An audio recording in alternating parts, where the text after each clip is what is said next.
Hello, I'm Mary Jo Donlinger, and I want to talk briefly about folio thinking and learning today. Educational circles are abuzz with enthusiasm for e-portfolios or electronic portfolios, but let's not let the topic get shifted away from the concept. Folio thinking or learning is the concept, and the question we're going to explore is what makes a portfolio, electronic or otherwise, a learning technology. There are obvious differences between physical portfolios and electronic ones. E-portfolios allow one to collect, document, and distribute thinking and learning in a greater variety of media formats. But that's not the concept in question. Indeed, when it comes to folio thinking, or what makes creating a portfolio a learning experience, there are more similarities than differences between physical and digital portfolios. Because when we as educators describe learning, we rely on verbs rather than file extensions.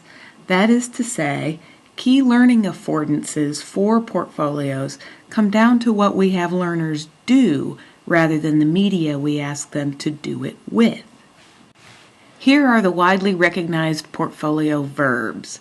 When putting together a portfolio, for whatever purpose, one must collect artifacts and select which ones to include in the portfolio. A good portfolio includes an overview, introduction, or some sort of reflection in which the creator conveys the purpose of the collection, describes the work included, and discusses the learning processes involved in the creation of both the portfolio itself and the artifacts included in it. This assists the audience in connecting the individual artifacts to an overall purpose, or builds a case for what those artifacts mean about the creator of them, their competencies, understandings, attitudes, feelings, and even their character or habits of mind.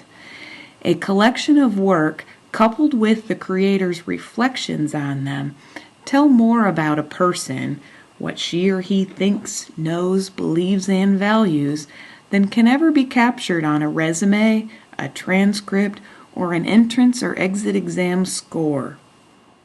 But our learners and the teachers who guide them need some understanding in how to make these collections effective.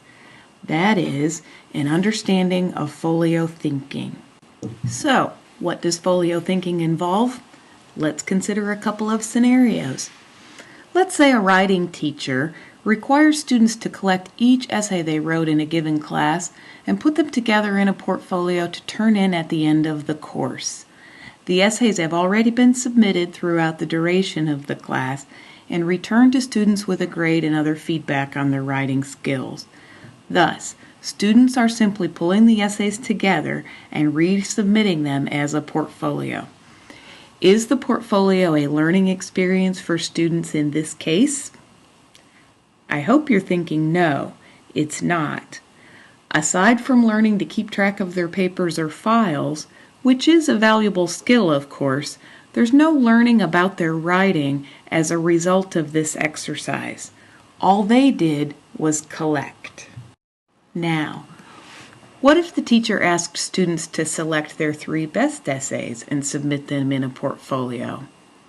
This involves a little more thinking than simply collecting them all, but unless the teacher asks them to also provide a reflection or some sort of explanation of why they selected the 3 that they did, there's probably not going to be much new learning as the result of this assignment. To really harness the power of portfolios for learning, the teacher would have to ask students to reflect on their work or make connections among the artifacts included or between those artifacts and other experiences. When students choose what to include in the portfolio and explain their selections, they are reflecting on the work in some way. But imagine the learning that students would experience if the teacher asked the students to collect all of their essays in a portfolio and include a reflection on the changes in their writing from the first essay to the last, identifying what skills most improved over time, what skills they needed to further improve, and specific strategies for making those improvements in the future. That scenario is one in which creating the portfolio becomes a learning experience, even though the teacher is still the one who selected the contents. So, which of these verbs have to be part of what students do in order for portfolio creation to be a learning experience? They do have to collect artifacts. By definition, you simply can't create a portfolio without collecting something to put in it. So collecting is a given, but it's the minimum. A portfolio is not a learning experience unless students also either select and justify their selections in some way. They might also reflect on what learning the artifacts provide evidence of, reflect on their learning processes, or evaluate the quality of their work. Finally, they may illuminate connections among the artifacts or between their learning in one course and their learning in other classes, or among their experiences inside and outside of school. Teachers using e-portfolios for learning need to ensure at least one of these actions are part of the creation process for that process to be a learning experience for students. Encouraging all four can make the process particularly powerful for learning. While the learning resides in the verbs rather than the media, electronic portfolios, or e-portfolios, do open up a world of possibilities beyond what a non-digital portfolio can reach. And there are loads of resources to be found on e-portfolios at the website of the Worldwide Organization for E-Portfolios, ABLE. Odd acronym, yes. You might think that what it stands for is odder yet, since ePortfolio isn't in this organization's name. It's the Association for Authentic, Experiential, and Evidence-Based Learning.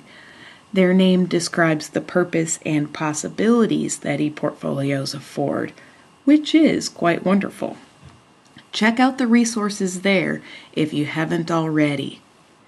Well, enough of me talking. Time for you to start exploring folio thinking and learning yourself.